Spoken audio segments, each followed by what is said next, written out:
No, you leave. No, that means you can't leave. Stuck, nigga. You stuck. You going nowhere, cuz. You Once you in this motherfucker. Said, damn, I'm trapped. Man. Yeah, let's get. You know what it is.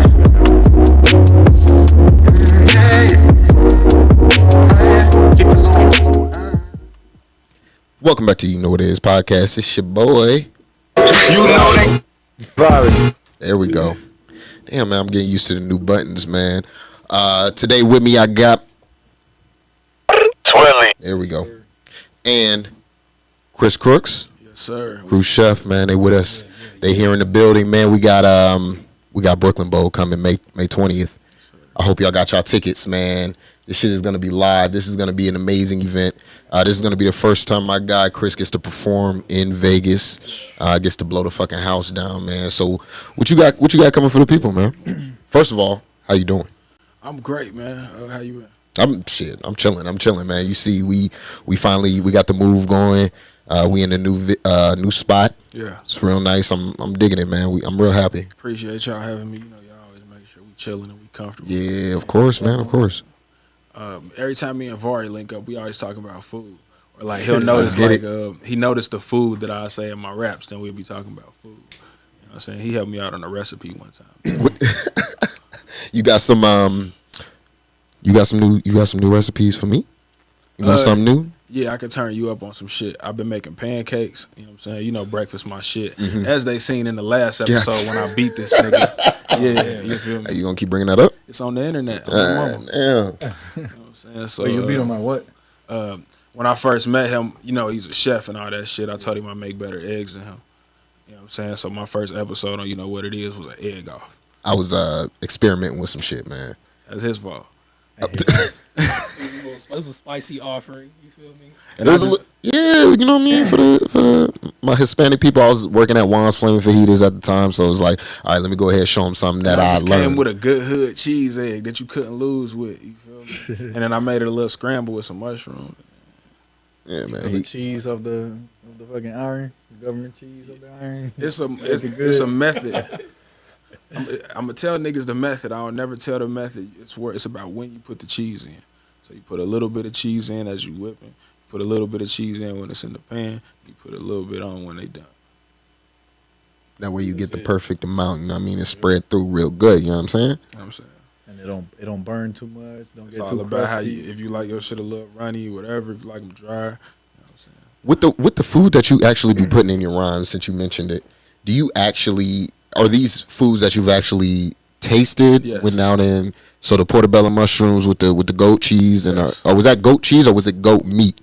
Goat cheese. Goat cheese. I had goat meat recently. It's kind of chewy. You just recently had it? This is your first time? No, like it was. What the fuck was that shit? It was like you peel the shit back type shit. Like eat it like it was real life goat. Not like it was a euro or like you know, that's more so lamb, but like literally like goat meat. Like it was some shit I peeled back and ate the meat off the bone. That was my bag. I don't know, man. You got to go to the Jamaican spot, get the curry goat.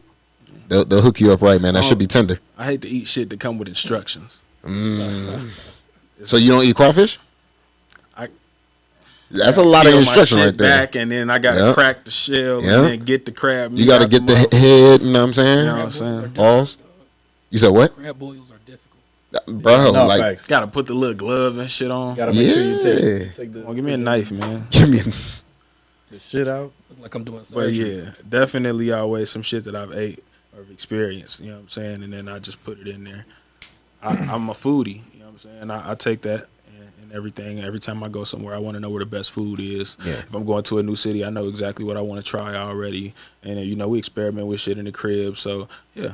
I'll be seeing. Where'd you used to find it? Like how do you find like the food spots or whatever? You go word of mouth or you start like Googling before you even hit the city, just be like best food spots. Just being in the music, you hear rappers rap about food. Facts. So, I mean, obviously everybody don't need to go to Compton and shit, but Kendrick rap about Louis Burgers. I got a homie that grew up in Compton that told me about Louis Burgers. You know what I'm saying? Or you'll hear Dom Kennedy rap about Doolins. You know what I'm saying? So, you know, when I go to LA, let's try this. Dom Kennedy literally tells you which Roscoe's to go to. You know what I'm saying? So You can't go to the one that everybody's going to in Hollywood. You gotta go to the one in Pico. yeah. you know what I'm saying? So now that I'm in a new location, I live in a new city, I take it upon myself to tell you where to eat at. You know what I'm saying? So, or where I'm going or what I'm eating. Because my other music, I'm telling you about Cincinnati restaurants that I'm eating at. You know what I mean? So, yeah. If you outside, man. Facts. Speaking of Cincinnati, how do you feel about the draft, man? We're gonna graze past this one real quick because I feel like with Cincinnati had like what 5, 4, 6. They had the most people that came out of their school this year. Oh, draft wise, Yeah. they were an amazing team this year. You know what I'm saying? We had the young boy from Cincinnati. I think he went to the Giants or something like that. Did you follow college when it was? A little bit, but I've never really been a college sports person for real. When I went to University of Cincinnati, I was tapped in with the games and stuff Gotcha. like that. But like college has never really been my bag. It's always been professional sports for me. You know what I mean? But we definitely making some good strides, and the University of Cincinnati has become a great breeding ground for sports, which it once was in the Jordan Brand era days. You know what I'm saying? Like even I think me and Vic was talking about the Pistons one time, and I remember the Pistons winning, and Jason Maxiell was on there fresh out of the University of Cincinnati, number 54. You feel me? He was on there with James Flight White and other niggas we. Yeah.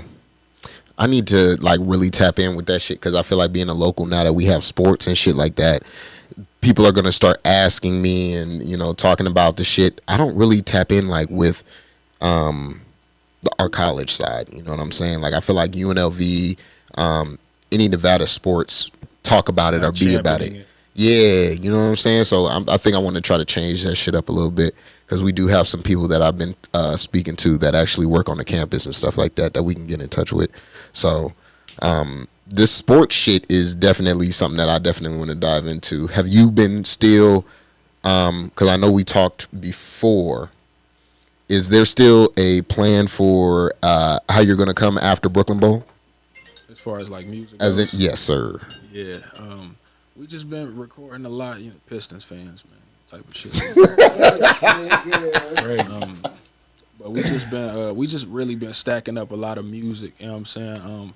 I spent a lot of time out here the first year in Vegas, really just trying to like assess the climate and see what they want out here. You know what I'm saying? See what they're expecting out of the artists that they see, so that I can add that to my game. Right. You know what I'm saying? So I spent a lot of time doing that. So it feels like the best time ever to really release and really be in my bag and really come from a better place with everything I've learned over just this last year and a half, 2 years of my life. So what's the next song you dropping? The next song I'm dropping is called "Can't Stop the Rain." When that coming out? / They're not 93 ready. Diesel. they're not ready, man. When that coming out? The day of the Brooklyn Bowl show. It's gonna Bet. be out. So a Friday. fan of the show showed me a song called "Family." He keeps saying you got to release that. You just gonna get him wondering killed, when man. you gonna get that man killed. when you gonna plan on releasing that? That's my country cousin you talking about, man. That's his favorite song that I've ever like made. But Quick is a gasser. You feel me? Nah, that song is fire. I don't think he be gassing, bro. No, That song Quick is is. fire. I mean, no. He He, gonna tell you- definitely means what he says. gonna but tell you straight But up. he always gonna be like, "This is the best thing that you've ever done." This is your favorite. With the twang. It's like not because I made the beat, but Say, That's Khrushchev, this is the best beat that you have ever made.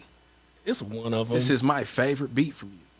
You know what I mean? So when a nigga tell me everything I do is, but my dog really love that song though. And that's like the fire. basis of our friendship though. We literally say that to each other. Family mean everything. You know what I'm saying? I've never become cool with a nigga so quick, probably other than this nigga. You know what I'm saying? So like, I've never had somebody just have so much animosity for me and think he's so much better than me for no reason. You know what I mean? Like that's just how he is. It's that competition, man. I don't know what it is in him, man, but hey, it's always friendly. It's really friendly think competition. He a better so. rapper than me. 10 years of experience. He think he a better fucking rapper. That part is crazy. Annoying. That's my dog, So- man. But I love that song though. Yeah, you got any plans for Family, releasing that? I haven't really thought about it yet. I really owed down on him because I told him I'd post a snippet of it for his birthday. His birthday was 4 months ago, so I'm Yeah. a shitty friend. You know what I'm saying? But I might swing back and do that for my dog and just let the people hear. It is one of my favorite records that we've ever done. You know what I'm saying? But it's just one of those ones you be holding on like, nah, I want to get it to the people in a specific way. These my little kids, man. You feel me? So I'll be real particular about how I want them to happen. I feel you. I feel you. When it comes to the Brooklyn Bowl show, though, what's that looking like? As far as the set, Yeah. Can't Stop the Rain is on there. You got the order, or you're not gonna give us all the sauce right Oh now? nah, you just gotta see it. You feel me? You gotta see. pop You up. gotta be there. You gotta be there. But listen, we since gonna he be said it, can't stop the rain. Trust and believe. I'm probably gonna be the loudest nigga in the room. As you should. Okay. In the room. Yeah. Remember the little jump that you did before this to get on this shit? I was, bro. I think I still got the video. I'm gonna splice it in this bitch because I definitely was in that motherfucker. Niggas was like, damn, all right, yes, this shit is the shit. Y'all niggas don't understand. The first time he showed me the shit, I was like, yo, I got to get the visual going. We got to get something going. So when I wanted, like when we were gonna do the first Friday joint, for this man still didn't put it on silent though. Pinging. That's All crazy. Auburn Hills ass niggas. That's crazy. Why you keep referencing the Pistons, dog? He's sick. Shout out to K. I'm gonna regret it in 5 years.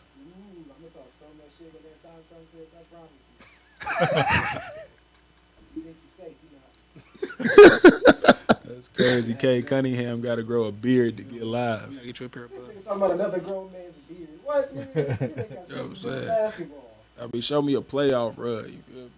Oh my God. Who's your squad? Show me a winning season. Who's your squad? What were you asking me for? So like I was saying, Yeah, running from the question. like I was saying, yeah, that Can't Stop the Rain is beautiful, man.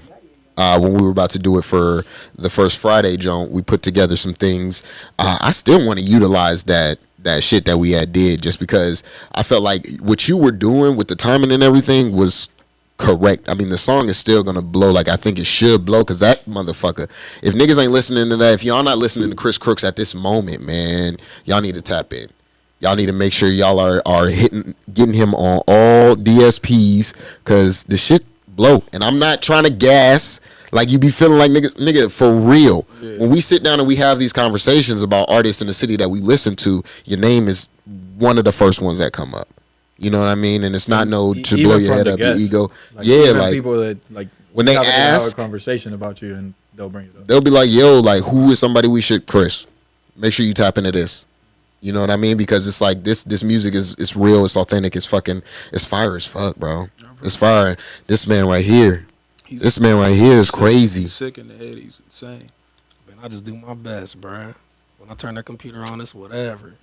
So what happened with the link up? How did that happen? I want to know. Let the people know how that happened initially. Because you said you linked up with him and it was like. I'm going to let him tell the story because he hit me up. It's crazy, man. I was having one of the wildest years of my life, 2015. Long story short, man, crashed out, ended up back at home. I'm sweeping the floor, just chilling, just trying to vibe, find some music on SoundCloud, and I heard this young cat named Chris Crooks. This album called East Side Story. What's the song called? Righteous. He got the song called Righteous, and it just kind of put me back in my school uniform. I'm like, damn, he took me back. I used to feel like that. So I hit him up like, yo, I got to make some music with you. What's up? Sent him like 10 beats. He sent me a video with he rapped the whole verse over every beat in like a matter of like an hour or two, dog. You sent a video? Over Snapchat. Snapchat, yeah.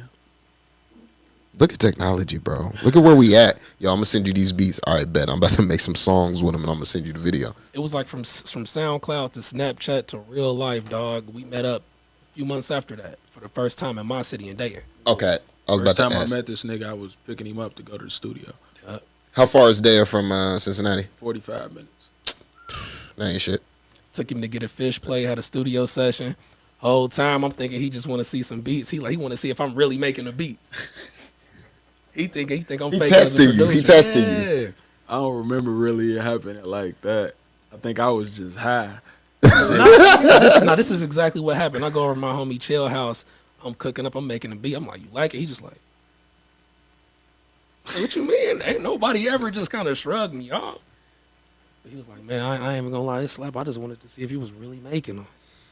You know what I'm saying? Like, I just wanted to see if he was faking the funk. Have you ever asked somebody, artist, to come in and be like, damn, let me go ahead and see the process. Let me sit down and let me, chop it up with this dude like this. That's actually how I work from the start, man. Like Right. a rapper taught me how to produce. my dude Trip Fontaine. So ever since then, it's just been me and close knit with the artist, just working from the song to the marketing to the release to the stage. I've never really just sent beats unless it was like some industry shit. Right. But in my travels, I'm learning that's the best way to make music, just a real organic connection with a real person. So what made you move with Chris here? I moved to Cincinnati with dude. Okay, so it started there. From Yeah, after he the came first down to meet, the city. y'all got to making some shit going. Then he came to your city, and he was like, "All right, fuck it, I'm a." Cause like I was like literally, I go up the day and swoop him up. He'll stay at my crib for the weekend. I might have to work or whatever, but he just hold up in my mama crib making beats. Watching Money Talks on repeat. I had like a DVD player. I had Money Talks on DVD, and I had like some Jordan DVDs and shit. That was it. That was it. That was I was boxed in. And you were watching the same shit over and over, making beats. You know what I'm saying? Yeah. And I was performing a lot at home. We always had it slapping back home, and we was just like dropping songs and shit like that. So I would have shows, like 2 shows a week, a show every week. And I just was bringing him down. I wanted him to get acclimated with everybody. I wanted everybody to work with him. You know what I'm saying? So it got to a point where I was like, nigga. I never had nobody just set me up like that though, man. Like real authentic cat introduced me to other artists. Like, bro, just go ahead and get your workout. Let's get going. Let's spin. Let's network. I'm like, damn. Usually people just try to keep me holed up in the studio, like for them. And the common perception is that I have Dev locked up somewhere just making me beats to only like make for me. Right. And really, I've always wanted everybody to work with him. And I feel like everybody, he's specific to everybody's sound. He has something for everybody that's going to push them to the next level. I feel that. That's the whole point, man. If I can't add value to you or increase what you're doing, I'm probably not going to step in the ring with you, period. I just want to improve you, dog. What made you actually start the producing? Man, I was a biomedical engineering major in college. What the fuck is with you smart niggas fucking becoming producers and engineers and shit? Like my boy Kyle, he's gonna be working out of the studios and shit like that.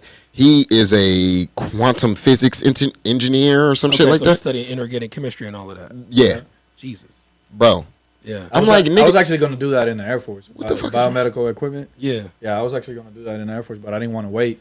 See, I only learned biomedical engineering so I could make sneakers. wait, you need that to make sneakers? Well, I mean, you got to think, man. Like when a company like Nike is doing like research and design, Mm-hmm. they're putting motion sensors on basketball players, holding strings to them to see how far can you jump under this certain tension, or how fast can you run under these elements. So it's not just about, oh, I can make a cool design on the shoe. They're recording all of that data, and then like that's how you get these interesting concepts. Gotcha. It's from information. So I was like, damn, I want to make sneakers, but I was in biometrics class, man. My dude Trip Fontaine came downstairs after I left class, was like, yo, I'm trying to rap. You want to make beats? I'm like, cool. So he told me how to make beats that night, and I think I skipped the next 3 or 4 days of class. Damn. And I just made my decision right there. See, that's what it is, man. It's the will and the, you know what I mean? It's the what is the word? What is the fucking word? You just took that chance. Yes. You know what I mean? You stepped out on yourself and was like, yo, I got this shit. After the first time you made the beats, you was just like, all right, this is what I'm going to do. You just knew? I mean, yeah, man, because a lot of people talk about their purpose and their search for their purpose, but you don't realize that you feel your purpose inside of you, man. Yeah. It's like when you see your first love, you just feel that tingle. When I touch the keyboard and I start making beats, I'm like, okay, this is like, I could do this for the rest of my life. And I made that decision right there. Do you play multiple instruments or just? As a kid, I played drums and violin.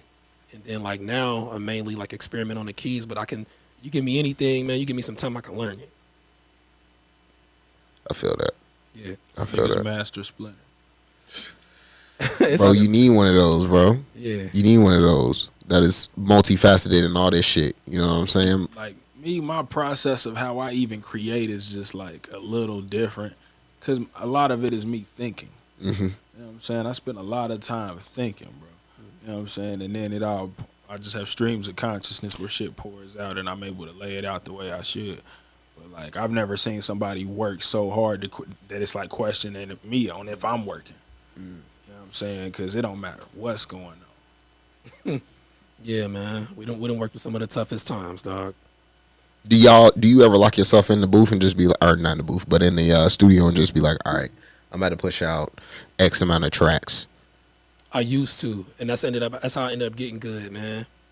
Like I said, 2015 was a rough year. So like, totaled the whip, lost the apartment, lost my girl, lost my job. You feel me?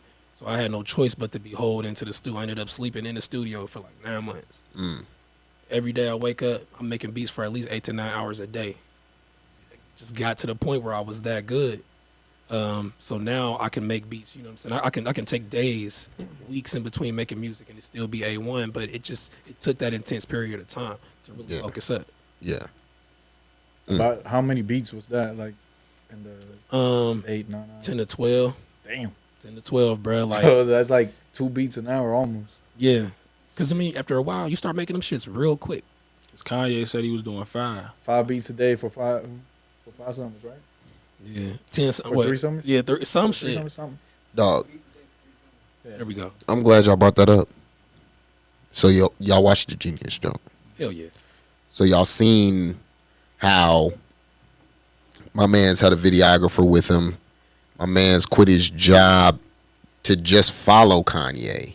You know what I mean? Do y'all feel like, I mean, even with me working with cable right now, I feel like that is something that a lot of people are missing in their team. You know what I'm saying? A lot of people just think, all right, rapper, producer, we good to go. Now it's an image. You know what I mean? Before, Kanye was ahead of his time, obviously.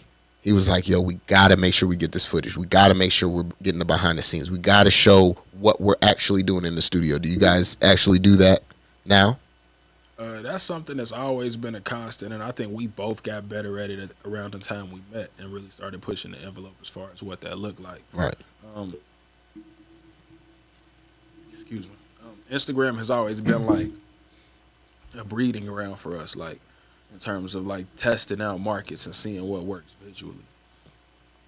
So we were able to do that by like doing behind the scenes, showing certain parts of our process. Or I'm so insane and I'm such a sports nut. Everything is like a Nike commercial or a Jordan commercial, or like, I mean, everything is just like that to me as far as marketing goes. And we started figuring out how to apply how I see things to how he sees things. You know what I mean? Because I'm creative in my own right, but this nigga is literally like a design guy. You know what I'm saying? So it's like it just meshed like my stream of consciousness with somebody who understands process and somebody who understands how to talk to me. I always believe you talk to people the way that they listen. You know what I'm saying? So we both understand the kind of people that people will understand him. He has to understand X's and O's. He has to hear it a certain kind of way, or it's going to be like, You know what I'm saying? Listening is one of the most active practices that we have as human beings, dog. If you intensely listen to somebody, you can recall everything that they say to you. You can build rapport, establish relationship. 30 seconds can last a lifetime if you do it right. Right. Facts. I learned that just like, when he says his creative process of mine, dog, I adopted my entire creative process from Tinker Hatfield, bro. Tinker Hatfield designed most of the Jordans. But what he did was he listened to Mike. He went to Mike's life. He saw Mike and put Mike's life into the sneaker. So I'm with this dude every day. I'm putting his life into the music, whether he know it or not. You know what I'm saying? The sample might be saying something that he done been through. You know what I'm saying? And it might catch him and make him say something completely different. That's just how I work, though. How do y'all move around the samples? I mean, to be honest, man, we rolling the dice because if the music's that big enough, they gonna take it down, and if they take it down, I mean we're doing something right. Exactly. You know what I'm saying? Gotcha. We try not to let that hold us back in that regard. Some of our biggest records are sampled. Our signature sound when we started linking up together was that soulful slap. You know what I'm saying? Sunday school.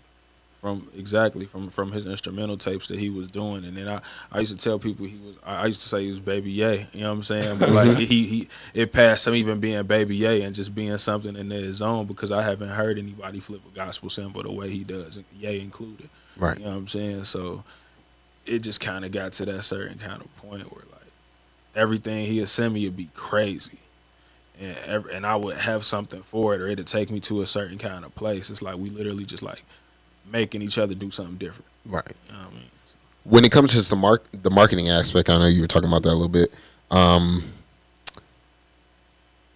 When you sit down and you start doing your projects, are you guys actively together like, yo, all right, I'm going to make these beats, and then it's just what you see in your head, or do you bounce ideas off of him and what is going into the final product?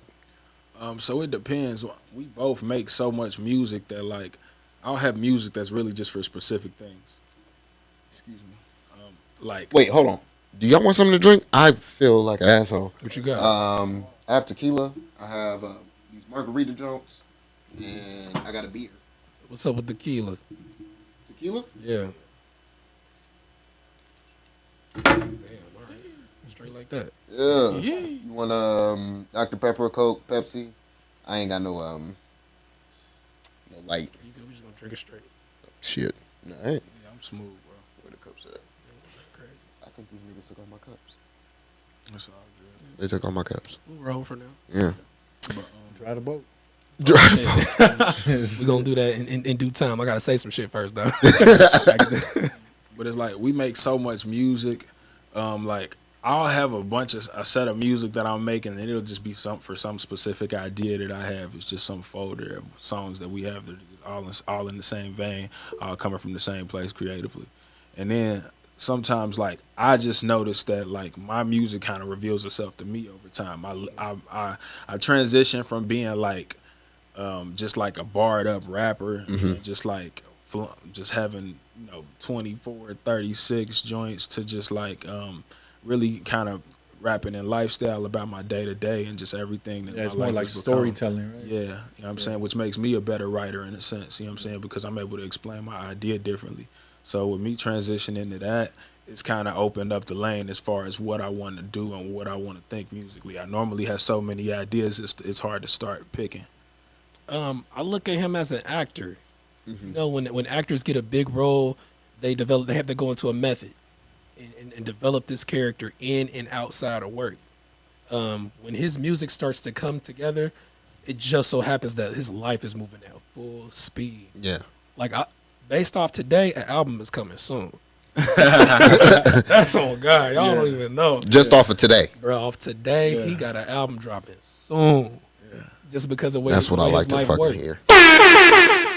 And dog done known me for like 5 years, and when I say my life is a movie, it's not no flex. I ain't gonna lie, it's 7 years at this point. Yeah. Like, we almost 10 deep, man. So like, he just goes into this mode. Like even when we have a project called Chestnut Checkers. It's definitely like a cult classic. Like our core fans and people that just find him always gravitate towards that album. Right. But he learned how to play chess. He learned everything about the game of chess, dog. From the masters to just watching movies, how it's referenced in culture, just to fortify his mind and strengthen it. Like, okay, I'm gonna address my music this way. I'm gonna go at it this way. And then when we were developing marketing and ideas for things, it was very methodical. But he had been thinking in terms of chess, so we just thinking outside the box, different ways to play the game. Right. So the way it hit the people was crazy. Have you always been like this with your music? Like just thinking about it methodically and just like not wanting to, all right, I'm going to just throw these singles and shit against the wall and see what sticks. Do you always have a plan that comes out with your music? I've always tried to have some sort of method to the madness, but it's like it comes really just from being a fan of music. Before I was making music, I was already such a fan of music that I had an idea of how, like, okay, everybody's album is dropping on Tuesday, or okay, they're pushing this date back because they want to get the sales from this day, or we don't even know when we watching 106 in Park and when we watching all Breakfast Club, all this stuff growing up, we watching everybody on their promo run, on their marketing run. This is the time where they tell you exactly what they about to give you. Yep. You know what I'm saying? So when you see people do that in different ways, you just start noticing who you like doing it the most. So you think about it like a player. You know what I'm saying? Oh, I like him. He a slasher. Oh, nah, he a 3-and-D guy. He just good defense to the I like team. all He the can sports shoot. reference. You know what I'm saying? Or, you know what I mean? Or, nah, I like him. He a playmaker. You know what I'm saying? Boom, boom. So it's like I figured out whose style I liked. You know what I mean? I loved how Ross brought out every single one of his artists in terms of marketing, how he let everybody get their shine, how he let everybody get their point across. He spent a little budget and let everybody get a good sound. You know what I'm saying? Like, you see that with things. I loved how Nip was doing things prior to the victory lap. I was telling him about the shit that Nip was doing and implemented into what we had going on 2017. Yep. You know what I'm saying? Just because I seen it. You know what I'm saying? I'm like, oh shit, cuz know exactly how to hit his market. He know exactly how to bring people to one single place. You know what I'm saying? And I've always tried to master just having a draw in that sense. You gonna go here and click this music if I tell you to over here. Or if I put it here, you gonna go get it. Or if I tell you you gotta do this to get the music, you're gonna do it. You know what I'm saying? It's all about giving people good reasons. And nobody gotta listen to your little mixtape. Or nobody gotta hear your raps. You know what I'm saying? People really don't want to. You know what I'm saying? So you have to present it in a way as to where it's like, this isn't just a rap, this is a product. Right. This is something you can live on. This is something you can buy into. You know what I'm saying? And people have been doing that with us for like 5-6 years at this point, 7 years. You know what I'm saying? Which is fucking crazy. See, it's crazy because even the concept of you talking about you starting your own shit and niggas don't have to listen to it, because at the end of the day you have it works both ways. Even with the celebrities right now, right? They have their kids. All of their kids want to do something and be in the limelight and shit like that. Their music doesn't really get spins like that or whatever, because just because you're somebody's kid doesn't mean that you automatically get that shine. And the amount of work that you putting into this shit, because a lot of people just sit on their laurels and just be like, yo, you know, I was born into this shit. I'm gonna just coast off of what I got, but then not work as hard to get to a point to where my people, to where I am spoken in the same vein as my people, my parents, you know what I'm saying? So in watching you do this shit, was your parents like somebody that, like your father, your mother, were they people that you looked up to and was like, yo, the work ethic that they're putting in, I had to put double in to make sure that I'm set for the next generation? Are you thinking like that? I definitely think like that now that I'm getting older, now that my siblings are getting older, and I'm just starting to notice the imprint that I have on them and how they live their lives. Because I'm the second oldest out of 7. I'm my mom's only child, but the second oldest out of 7 on my dad's side. So it's like I'm an only child, but I'm big bro at the same time. You know what I'm saying? So I it definitely trickles into what I'm doing, because my little brother see my moves, my little sister see my moves. They see what I'm doing. You know what I'm saying? And my dad is like, look at Chris. Chris is here. Go here. You know what I'm saying? So it's like, Bro, my dad do the same shit. dog. You know what I'm saying? So he makes it a point for them to know, like, yeah, big bro trying to like get some shit off. You know what I'm saying? He's trying to really do something good and just put the name out. I come from a family of just hardworking people on the blue collar side, so ethic was just in everything. I started working when I was 16 because I had grown man sized feet and I wanted J's. You know what I'm saying? So it's like you just kind of grow into it and you start applying your ethic to everything. You know what I'm saying? I've never worked as hard as I worked when I worked for Kings Island. It was the hardest I've ever worked in my life. That's an amusement park back home. But like, it built the ethic in me to where I'm like, oh shit, I'm spending this money and I'm going to the studio with it. Or I just figured out ways to just do that and just apply myself. You know what I mean? So I ain't really had no choice, dog. I knew I was gonna go to college, or it was expected for me to go to college. So at the point that I really started doing music, I kind of started trying to hone in and balance that shit. You know what I'm saying? I had a full ride to college and didn't get to accept a scholarship. So, you know what I mean? I had to take that L, and then I ended up going to the University of Cincinnati, and that was cool. But, like, while I was in college, like, revealed itself to me that it wasn't for me. Right. You know what I'm saying? I'm a process guy. I love to learn things, so being around a lot of knowledge like that is like a playground for me because I can just find shit to get into. You know what I'm saying? I love books anyway. You know what I'm saying? I looked at college as like, I'm paying you to give me the game. You know what I'm saying? I'm paying you to give me this game. And I was a communications major. Mm-hmm. So I definitely took those 2 years of communications and the AP classes I took in high school and just applied that shit to how I talk to people, how I build relationships, what I do with things. You know what I'm saying? I was able to take some of the cool classes, and then I was taking psych and shit like that. So it just really dug into certain parts of my mind. College was like me just like really spreading out to my market. For real. But I had to go to college. I went twice. So I went first time because I felt like I had to. Mm-hmm. The second time I went to see if I really fucked with it. You know what I'm saying? And I chose this both times. Same college both times? Mm-hmm. I feel you. It's in the middle. Like they proud. They're proud now, but you know when you decide that you're going to do some other shit, you got to produce. Yeah. You know what I'm saying? You can't just say you about to throw away what some people believe your future to be, and then, you know what I'm saying, had nothing to show for it. So I felt that fire on myself and not wanting to look like I was leaving college and then just not doing shit. I feel you. So hard pivot, you go see Doctor Strange? For sure. What you think? Because I know you a Marvel dude. Yeah. You be watching that shit. What Willie said. It was hard. You know what I'm saying? It's one of those. It's very much so one of those. If you blink, you missed it type of joints. I went to sleep. I'm gonna be honest. I did not see the ending. I woke up and Doctor Strange was talking to Clea. No spoilers, please. You ain't seen it? Nah. It's already been more than a week, my guy. Damn. All right. Nah, no spoilers though. Yeah, but they had to pack in like 20 years of Marvel and freaking TV shows and things into a 2-hour and a half movie. So like a lot of people were like, oh, like it wasn't that good or whatever. But like when you actually pay attention to the details that went into it.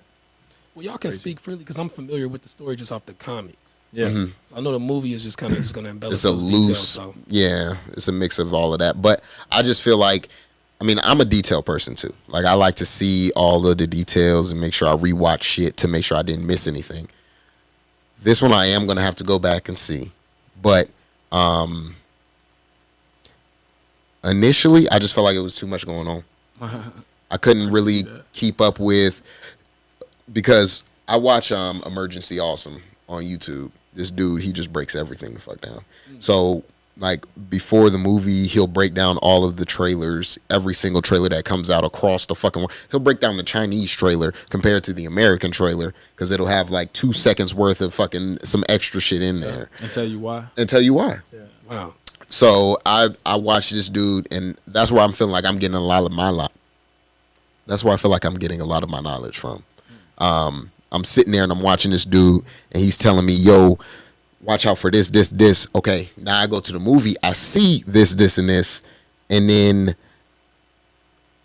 that, I don't know what I was looking for from Doctor Strange. I mean, I feel like it delivered on what it needed to in pushing the story forward, for sure. Because I feel like, what's that, Spider-Man, I definitely feel like that was the best movie I've seen so far in the MCU lately. In a while. Lately. You know what I'm saying? Did y'all watch Moon Knight? No. I did. Got to watch. What the fuck? Y'all got to watch Moon Knight. Moon Knight is really good. I understand it's an obscure character. Not a lot of people really heard of this motherfucker. It's important to the... But he is important to the furthering of what the fuck is about to happen. Okay. Secret Wars. Oh my Midnight Suns. God, bro. I have been... Midnight Suns. That's Listen, what I want to see. I have been waiting for people to talk to about, you know, Marvel shit and just geeky shit like this. You know what I'm saying? Because when I get in my car, like, I don't really listen to music. If I do listen to music, you know what I'm saying, I'm turning on Chris, you know what I'm saying? But other than that, and Vic, you know what I'm saying? And other than that, He's not lying though. Like he literally only listens. I rode in the car with him. He literally only listens to local artists. You know what I mean? So literally, you're not gonna hear no mainstream shit unless it's Kendrick. yeah. Other That's than real that, shit. fucking, I listen to podcasts and fucking these Marvel things to get me ready for the next. You know what I mean? Because right now we got Miss Marvel coming out with Kamala Khan.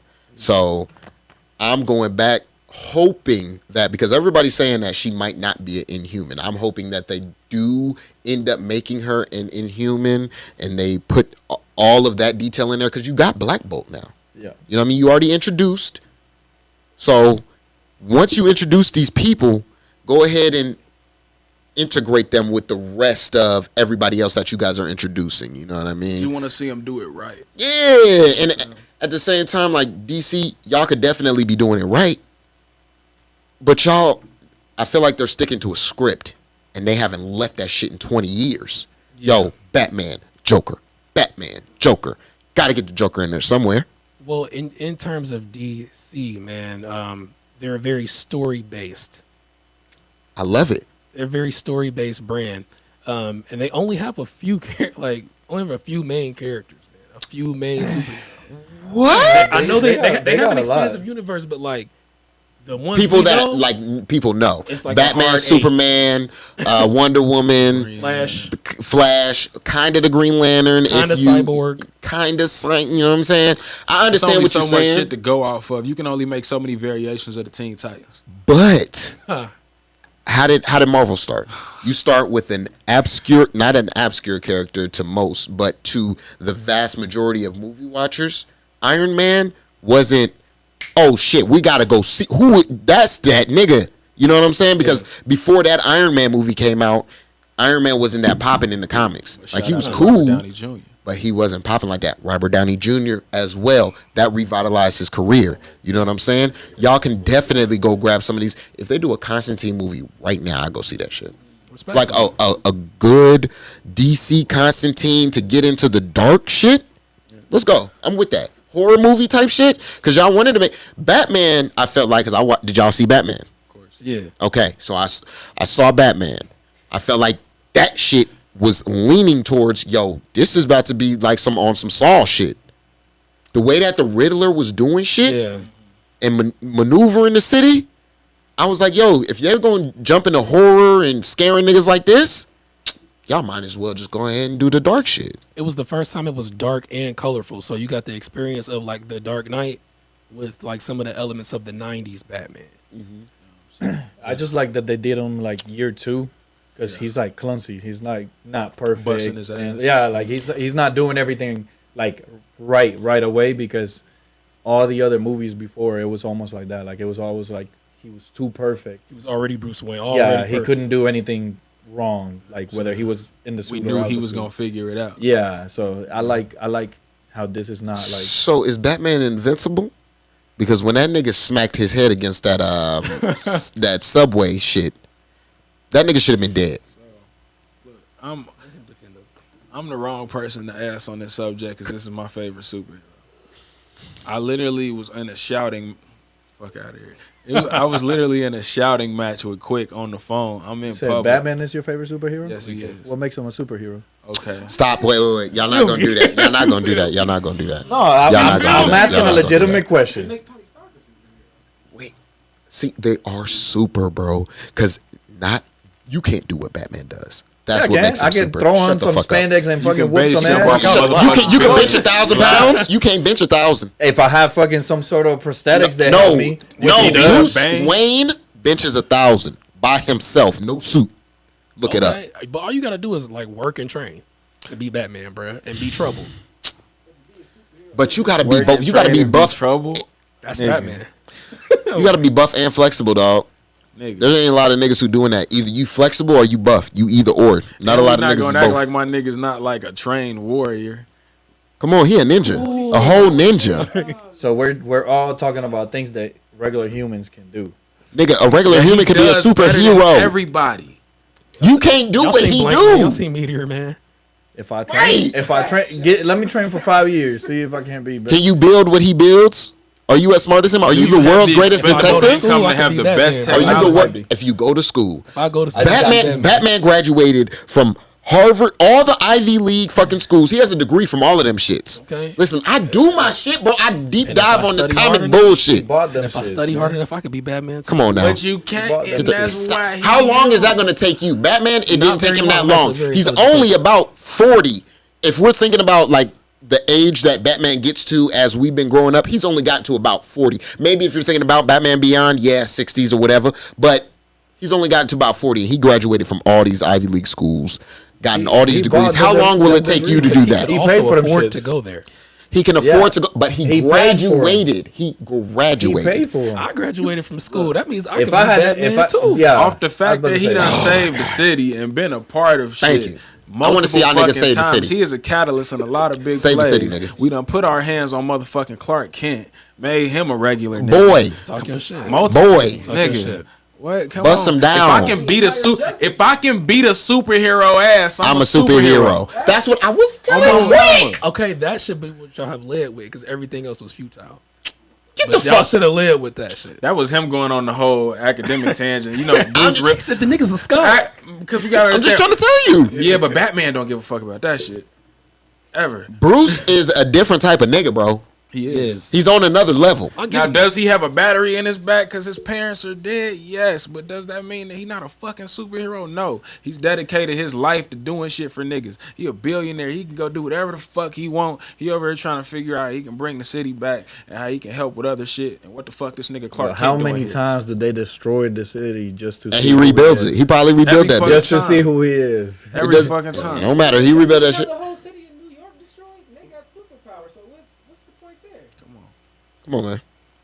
It's just one man fucking everything up. Is he fucking everything up? Like when the city flooded, I was like, "What is my nigga about to do about this shit?" Like, I'm gonna For real, he one person. I'm like, what? I'm like, it's Fuck only it. one nigga. It's like 10 trucks, And he ain't got no freaking superpowers. and he ain't He know that was saved the gonna city happen. though. He did say the He city. saves the city, and He just got that hella makes him a bread. superhero. And I love the It's fact that literally he in didn't the tell name. niggas he was Batman the whole movie. Really? You know what I'm He saying? said he was vengeance, You know what I'm nigga. saying? He ain't start branding this shit. Yeah, my boy was really he's still in the studio trying to figure out. Trying to who he figure is. out who he is. You know what I mean? Trying to find his sound. You know what I mean? He's just throwing bread at shit. You feel me? Like, fuck it. Let me see if this works. I feel it. Batman without the money. What is Superman without a goddamn yellow sun?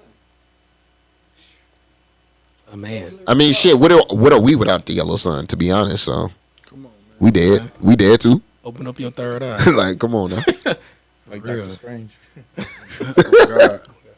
That movie was the shit, though. They did their thing, man. That's I my like boy, it. man. I enjoyed the entire thing. I gotta rewatch it. I fuck with it. I've started watching this other dude on YouTube, Marvelous or something, Mavelade or some shit like that. Mary Marvelous or some shit. I don't know.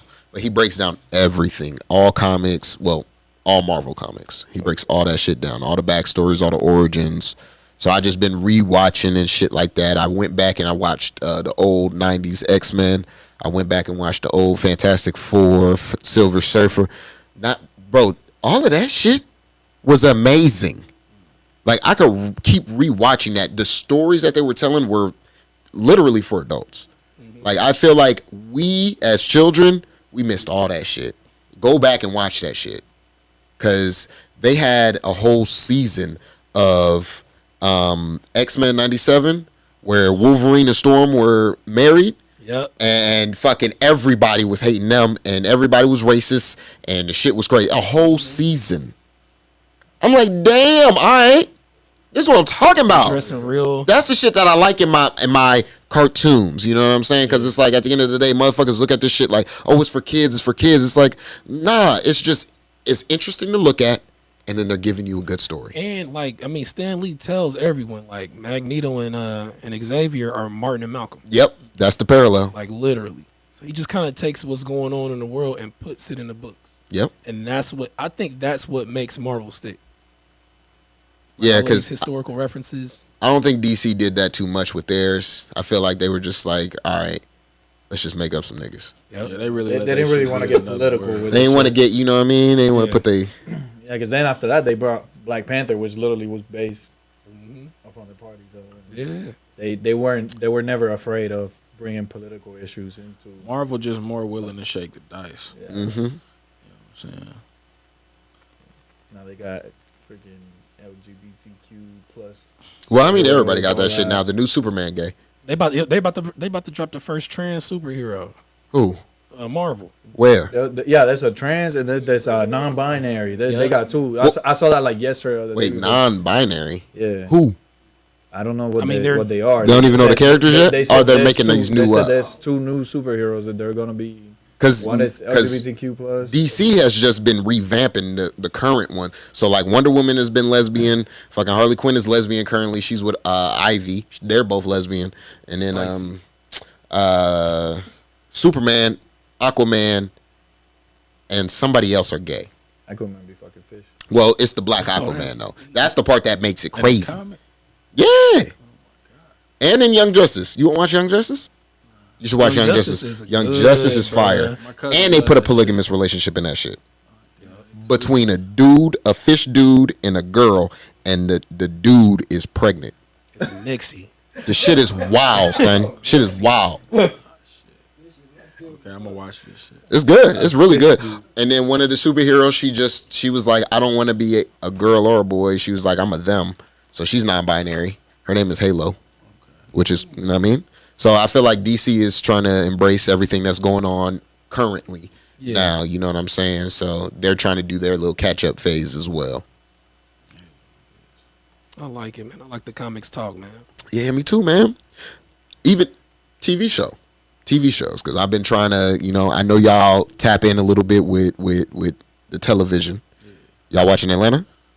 I haven't watched the full third season yet. I watched a few episodes, man. It just started off real crazy. I understand. In the same way. Okay, so I'm gonna just. So in the same way that we looking at Kendrick's album and how people are like, yo, he's preaching, he's doing this, he's doing that. If you actually listen to the music for what the music is for, you would understand. If you look at Atlanta, I understand what we got the first 2 seasons. We got comedy. Shit was cool. Now it's turned a little bit into an anthology.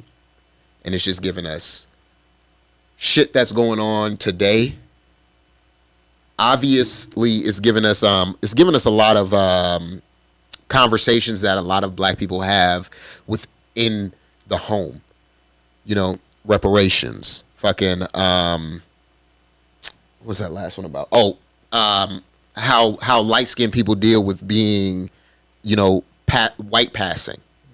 Like a logic looking motherfucker. You know what I'm saying? Yeah. So it's like these are conversations that we have within the home or with each other, but then they're putting it on the screen, and that's how I've been looking at Atlanta is, okay, this is the same shit we was talking about last week. They just put it on TV. I understand motherfuckers think it's preachy or it's why are we getting this? They're just so woke and trying to do this. Yeah, but it's like at the end of the day, number one, it's entertaining. Because that episode that I had y'all watch that was in black and white, that shit was funny as fuck. So that was good. Especially the ending. Yeah, so it's like motherfuckers don't expect certain things.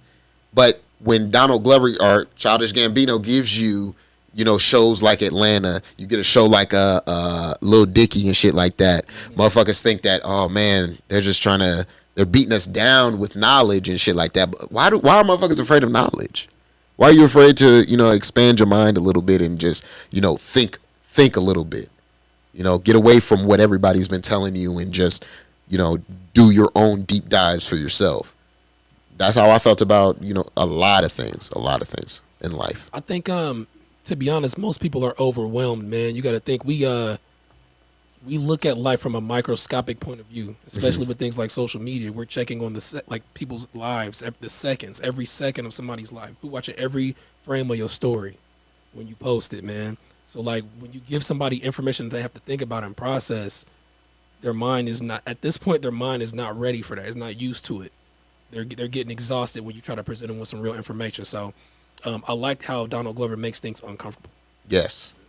Like you gonna laugh, but at the same time you gonna be like, "Oh, that's shit." It's a couple episodes, even in the second season and shit, where I was like, "Shit, yeah."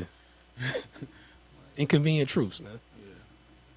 And I feel like as black people, colored people in the United States, we got to deal with a lot of that uncomfortability, or even having these conversations with people and trying to, rationalize why you should be in a certain space with, these people. Yeah. So I don't know, man. I just feel like Atlanta is one of them shows that I've been watching that people have been shitting on lately, and for not a good reason. In the same way that people are trying to shit on Kendrick's new album, and it's like you guys don't give it time in the same way y'all didn't give To Pimp a Butterfly time, but then look at how it aged. It aged gracefully. Yeah. In the same way that I was telling people at the beginning, yo, when the album comes out, it's not for those who are. There's a nigga on Twitter right now talking about, yo, this ain't Future, this ain't Kodak, this ain't this ain't that, that's not what it was for. Kodak's literally narrating part of his album, and a lot of people ain't gonna really understand the Kendrick off top because one, it's a big therapy session. The first half is addressing his sins. The second half is him is literally asking forgiveness for everything he's done. And it's like it takes 2 or 3 years to really come to terms with that. Bro. And not a lot of people are going to pick that up. They just want to hear, what's the single? What's the shit that's going to hit? What's going to be on the radio? If you're not at that point in your ass and shit. If you're not at that point in your life when you listen to it, then when you are, it's going to hit. Exactly. If you haven't experienced what he's talking about, or if you haven't come to grips with those feelings that you have inside with yourself, it's not going to hit. what I've been telling people is I feel like in the same way that you just said, it has to grow on people, or it'll hit you when it hits you. I feel like that is what defines a classic album, is that it goes through all of these generations and all of this time, and yet it can hit different people, different times. It'll hit my son when it hits my son. When he's able to pick up music and shit like that, he'll listen to Good Kid, Mad City and be like, damn, this is some shit. I'ma still listen to it. My father can listen to it right now. You know what I'm saying? Generations, yeah. I feel like that's what makes a classic album, if generations are listening to it. You know what I mean? Yep. So I feel like even with this one, just like what you're saying, it'll take some time. Motherfuckers, you'll have to sit on this. You have to breathe. You have to eat. But at the end of the day, this is still going to be one of them ones. Easily. Yeah. I ain't even made it through the whole thing, but every song is good from the first 8. Yeah, I went through it a couple times. The first time that I listened to it, I accidentally had it on shuffle, which was fine. I was like, damn, this shit is going crazy. It was just hitting all the fire shit though at first. So I was like, all right, cool. And then it got into the slower, the fucking the crowns and the, you know what I'm saying? So it got into the more melodic, more fucking, I'm talking to you, I'm letting you know some shit. And that's what they said that this shit was like, because it is split up. It's like 1 to 8 and 1 to 9. Yeah. So it's like I feel like everybody's saying this first half was the best half of it, but I feel like when I mixed it up like that, it definitely gave me the gems that I needed. You know what I mean? Easily, man. Like, and I try not to harp on new music, especially when it's like new. Mm-hmm. Just because it has to have time for everyone. But I was able to just immediately understand what he was trying to do, dog. Like, just the understanding of you needing to heal yourself. And the fact that you do wrong sometimes, man. Even if you're a good person, you do wrong. That nigga said, I fuck white bitch. I hope my ancestors, he got to hope his ancestors forgive him. I mean, that's how he feel. And that's the thing. Like, sometimes you listen to it the first time and you're trying to judge it and whatnot, and, like, you miss a lot of the shit that goes over your head. Those bars just go over. Mm-hmm. Like, some of the shit could be like a double entendre or some shit like that, and it's like, you listen to it and you listen to it, like, for face value, and then when you actually understand what he's talking about, it's like, oh shit. Cause you listen to Good Kid and think he's impenetrable. He dodged gang violence. He dodged alcoholism. He dodged this. He dodged that. But then he tell you all these years later, like, man, I just ended up being addicted to sex, man, cheating on my wife all the time, grieving through my problems. And it's like, damn, you got caught up anyway. You know what I'm saying? I love how you just broke that down, cause it's like every time he's telling these stories, like niggas just miss that. From Section 80. Yeah. You know what I mean? That's okay, now you growing up in this shit. He had a house party with a girl. She telling him X, Y, and Z, yo, we crack babies because of this. Mm-hmm. You know what I mean? We've been put in this situation because of this. And now you watch his growth as a man, as a rapper, you know what I mean, as a human being.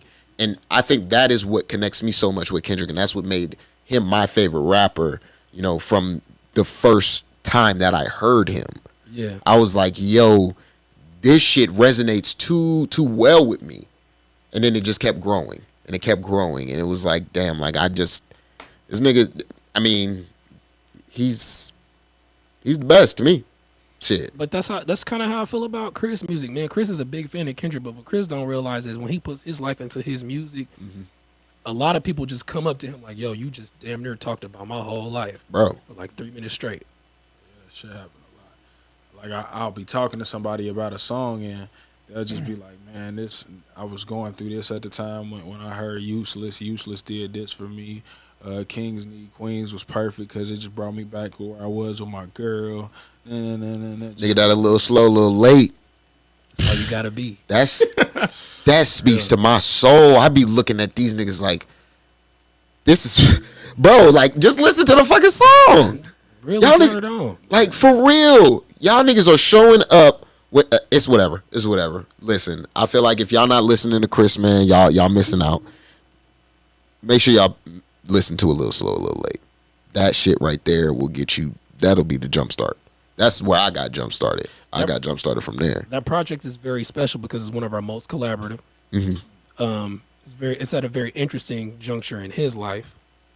And the music that you hear, like if you just kind of listen to the songs, you're getting a glimpse into like some of the deepest parts of this dude. Like we had a concept for the first album, Chestnut Checkers. He kind of addressed shit, but like on that project, bro, was it Christopher? Yeah. On that project, dog, you kind of talk about like some intimate aspects of your life you never really addressed like that, bro. And I don't really even think about it like that all the time. Yeah. Because I'm really just, I'm going off day to day, or I'm going off whatever is going on and I'm putting it in. So I'm never thinking about it and sitting back like, oh man, I've gave people a different glimpse. But I did know over time that I had to do more and I had to be more expressive just as an artist in general.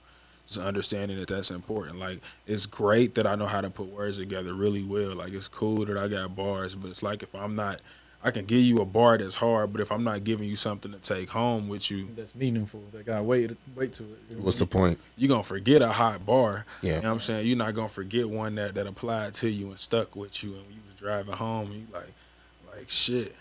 You know what I'm saying? So I feel like I got a lot of those now. I feel like now you can apply my music to your life the way people do. People tell me they listen to me in the gym or they listen to me when they on their way to work, stuff like that. But I was on my way to the gym or I was working some job I hated or whatever when I was making this shit and then just kind of pushing it forward. You know what I mean? Like, Chris, I'm sorry, go ahead. Songs like Man of the House, like I've been the oldest man in the crib. You know what I'm saying? Like I've been the only guy really holding it down before. So for you to spit something like that and me listen to it and run it back, you kind of just take me to Embassy Place, bro. You take me to 609 Torrey Court, where I grew up. You know what I'm saying? Like, Man of the House is special for me because niggas was real. You know what I mean? I never really had to ask two people to do something. You know what I'm saying? My mother was my day-to-day person, how I saw her. You know what I'm saying? I tapped in with my mama just on a whole different level because I'm her only child. You know what I mean? So our telepathy is just different in that regard. You know what I mean? So, and ever since me and him been together as far as work, man, I always make a song about my mom. We have Mama's Only Boy. Mama's Only Boy, one of like my biggest songs as far as like my core fans go. And that's one of the samples that he chopped up the craziest out of all the work we done did. Like, we got Mama's Only Boy, and then we got Mama's Favorite Dropout, just a bunch of different songs where it's just like, I talk about my love for my mother a lot. I'm not one of them niggas that's like cool about it or like, yeah, nigga, I'm a mama's boy, you feel me? Nigga, like, my mama worked super duper hard for me to even pop my shit and really even develop an ethic and had time to figure out what I wanted to do because I had a mother that didn't impress me, and then when she saw that I was good at something, she pushed me toward it. You know what I'm saying? And she encouraged it, whether I was playing baseball or whether I was hooping or whatever I had going on, whether it was academic, she pushed me toward things that were of interest to me. You know what I'm saying? So I forever owe somebody letting me figure it out. Word. You know what I mean? You don't always get that in a parent. Facts, bro. Facts, man. Because I feel like parents, like I feel like nowadays, I feel like well, I'm a parent. Y'all got kids? Nah, G. I feel like, well, me and Willie and Cable, we try to make sure that in the same way that we wanted that support from our parents, we're giving that to our kids. Because I feel like back in the day, like not everybody was given that luxury of having parents that were gonna show you and give you love and be like, yo, go ahead, pursue these dreams and do these things and, you know, make something of yourself other than working for somebody else. Right. You know what I mean? I know my parents was like, my father was happy when I joined the military. All right, cool. He's gonna get some structure. Boom, boom, boom. All right, cool. Now I'm out. Then it's like, what's up? Yeah. You know what I mean? So it's like, just because I'm not working for the man no more, or working for a man or anybody else, I'm working for myself. Do you believe in me? You know what I mean? And that's where I feel like parents nowadays are pushing harder to be like, yo, I believe in you. Go ahead, push for that. Do that. Do that. And that's ill because that's where a lot of like me and my pops tight. You know what I'm saying? So like my pops' admiration for me come in a whole different kind of way because he's literally seeing me do the shit that I'm telling him I'm doing. Right. You know what I'm saying? So it amazes him sometimes, but it's just like, to me, I've been in practice damn near 10 years with just as far as how I even think of this. I'm 25. I'll be 26 this year. Been dropping since I was like 16, but it's all been me applying just what I see. But my pops love the shit I do. You know what I'm saying? At a point in time, he the only person that could have got me to stop rapping. Like, if he would have told me he ain't fuck with me rapping, that shit would have fucked with me. You know what I'm saying? Like, it would have been nobody else. I ain't never factored anybody else's word into what I do. You know what I'm saying? But when my nigga love that shit, I was cool. Yeah. You know what I'm saying? So knowing that he hear it and knowing that, like, you fuck with me in a different way, he hearing my life in aspects that I don't express to him. So he really hearing me just lay it out. You know what I mean? He always say, like, he just hear me as me because he just thinks about, like, seeing me grow up. You know what I mean? Exactly. So that shit tight. Just think in terms of how much of a scope your parents lose as you grow up and mature. You become closer with your friends than you do your family sometimes. So for them to be able to listen to his music and learn about what's going on it's a rare gem, bro. So it's a precious gem that should be kept sacred, bro. So I'm glad his dad really respect his music like that. Cause he'd text me a line I said and be like, "Damn, for real." You know what I'm saying? A word. Yeah. See, that's how I be feeling about the podcast and shit like that. That's why I be dropping certain things in here or saying certain things like how my parents or what they did or certain aspects about my life just to see if motherfuckers is really watching. Because I drop my episodes everywhere for my parents to see. I send that shit directly to them niggas just to see, yo, you know, if you're gonna, this is what your son is doing. Yeah. So, you know what I mean? If they end up catching those gems in there, then I would hope that they would come back. But obviously, niggas ain't watching, so. I got blessed to have parents. As they to fuck watch it, with they us. don't want to talk about it. Or that. My mom did ask me one time, like, I just be like, "Why you gotta curse so much?" You know what I'm saying? And I just really had to tell her, like, "Mom, I would never talk in your house like this, but this is how I talk when you're not around." You know what I'm saying? And this is how, like, certain things make me feel. You know what I mean? Fuck it. Yeah, but you said some real shit too. The music or what you're putting out there is basically like what they see you for now because they don't have you like close. They don't have you in the house, whatnot. Yeah. You're in a whole different state, whole different city. So it's just a different perspective. You know, like being in the military and traveling around the world and whatnot. Like my family only know like what I allow them to know of me. So I feel like you'll get to a point if you're not there already where they're only gonna know you through your music, through what you're letting them see. Because they don't get to see you on a day-to-day basis like they used to. We give our family Instagram pictures and captions, man. Just little moments that goes on in our life.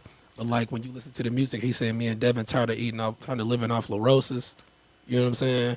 Hey, we was in that motherfucker with that motherfucking 3 for $25 medium. 2 for nigga. 22 sometimes. Like Nigga, what on on motherfucking Queen City?